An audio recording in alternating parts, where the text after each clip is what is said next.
All right, first, please pardon the lawnmower sounds outside. Landscaping folks are here, but here's what I have so far with this Streamerbot Midi integration. So, when OBS first launches, actually, first thing I do is I plug this in and I set it into programming mode.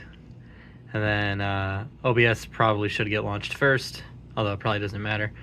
And then Streamerbot should open. And then once Streamerbot opens, it runs the initialization for the Midi, which basically just wipes the screen. If there was anything, it sets this arrow to white, sets this to green. It basically sets all the initial values. But it actually doesn't just set the initial values. It actually reads data dependent on these. So if I were to run the init again and OBS happens to be on the second scene, if I run the init again, it will change to the second button. And I can show that right now because actually I can change scenes in OBS and it will it'll now send feedback to the MIDI controller from OBS. So it goes both ways. So right now I'm on the second scene. If I right click over here and I trigger the init, it'll reload, but you'll see that this button is still lit because this instead of just setting it to default values that I would have to change or have to worry about, I'm reading the data in from OBS and setting the buttons accordingly. It always starts on this screen, so we don't have to worry about the soundboard page, but I'll get to that soon.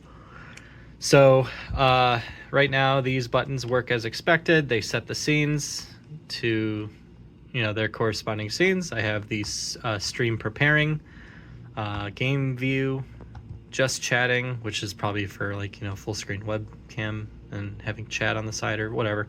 The be right back, taking a break page scene, so for when I need to get up and take a dump or whatever, and then stream ending. So if I go over to the game view scene, I'm still got to get used to memorizing everything here.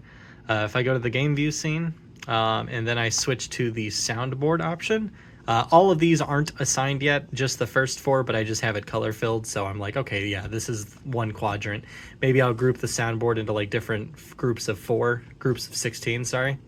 For like different types of sounds, like positive or poggers, like sound effects versus like negative ones and sad ones. Who knows? I don't know. Sad violin song right there. But you'll see that if I hit this first option here, the air horn meter will move. And you can barely tell, but I'm hitting it right now. Yep. And then if I hit the second one, it actually goes to the third one. That's just because I think it's alphabetically ordered, but it's not alphabetically ordered on the board. The third one works, and the fourth one works. And I can hit all four at the same time, and you'll see that all four soundboards are going. And I get a bit of feedback on the LED here. Let me just lower the exposure, maybe. I get a little bit of feedback whenever I enable a soundboard setting. And the cool thing is this is actually set on a timer. So when I press this, it's not dependent on how long the track is. I couldn't get that information from OBS, like how long the video file is. Otherwise, I would have just set this to end once we've reached that limit, but I can't. So I could probably get it based on the state of whether or not it's playing, but I'm not. It's fine. I'm not worried about that. So I just get like a 1 second to like confirm that I at least pressed it, And the cool thing is since it runs on a timer, you would think that when I press this button, the timer ends and it resets the color to purple. Wow, that's a sensitive pad. I'm not even like pressing, I'm just tapping it. That's really good to know. So you would think that if I pressed this button, for example, it's flashing red and I switched to another page, that it would fuck up and like set this to purple, but it doesn't. Because let's say I have it flashing to red, if I go back, it doesn't set it to purple because I also have logic that's checking for every time the colors on the buttons change. I'm always checking what page am I on. In the weird edge cases where I might activate something real quick and then go to another page and activate something. But you'll see that if I activate all four of these, they're flashing. If I go back and I go forward, they're not flashing anymore. And I don't think if I go back quickly enough they'll be flashing, but that's fine. Again, the The quick flash is just to let me know that I actually tapped it, because I'm not listening, I'm not hearing the soundboard in my headphones. I may end up monitoring them if I want to hear it myself, but I'll worry about that later.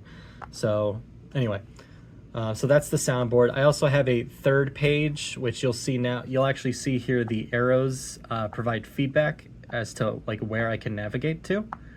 So that's also dependent on which page I'm on. So I can be on page 1, and if I'm on page 1, only this button should be illuminated. If I'm on page 2, both of them should be illuminated, because I can go back 1 and I can go forward 1.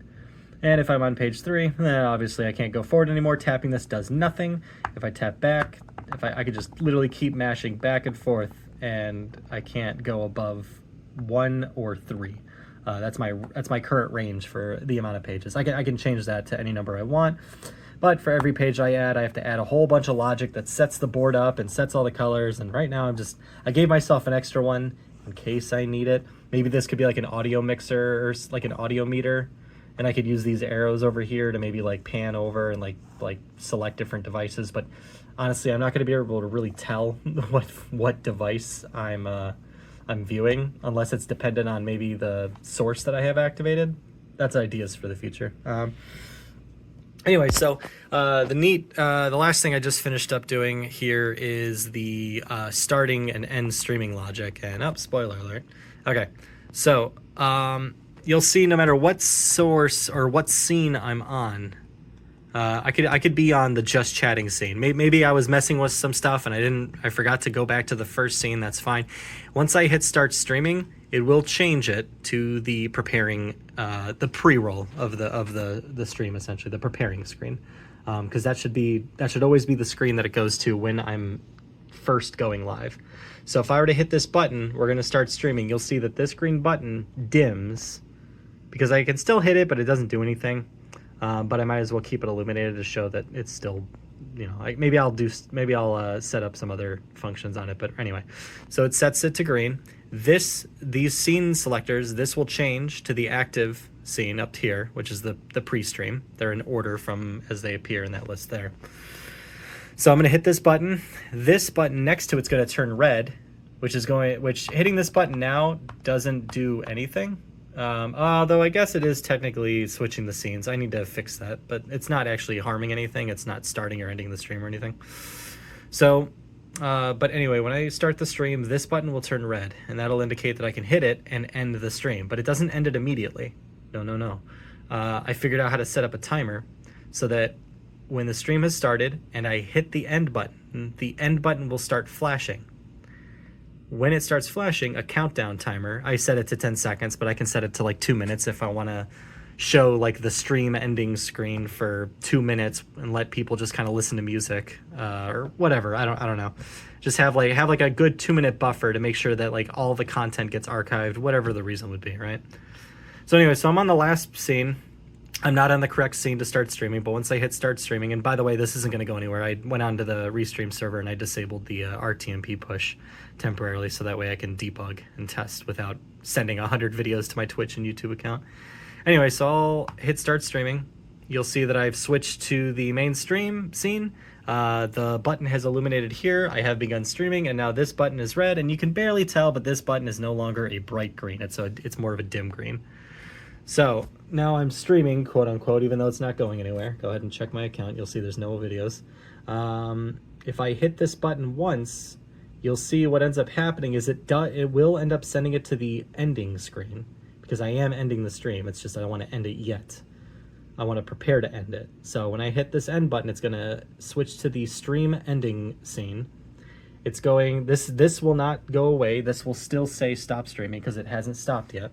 But you'll see this starts flashing. So if I hit that, it has now started flashing. It has now switched to the end scene here. And in 10 seconds, it will stop streaming and you'll see that button disappear. There it goes. And right when that stopped streaming, this button turned off and this turned solid green again. Now the cool thing is if for whatever reason I need to really end the stream right now, I can hit that button a second time while it's flashing and it will overwrite the timer and it will just end the stream outright. So I'll show that. So I'm gonna hit end stream. I have 10 seconds. Let's hit it one more time. It ends it anyway.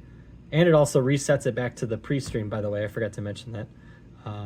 After the stream ends, it goes back to the stream preparing screen, just to make sure I'm on the right scene next time. Who knows? So yeah, so I can override the stream ending. That took way too long to set up, but that works. That works great. It works flawlessly. And while it's flashing, by the way, if I can go to this screen and I can go back to it and it's still flashing, I have that retaining the logic there, so it remembers the state that it's in. And once it ends, so that timer's still going. It has now ended, and if I go back, I'm back at blank slate. So that's all I got so far. But 100,000 more lines of code to write, and I'll have a perfect Stream Deck. Thanks for watching.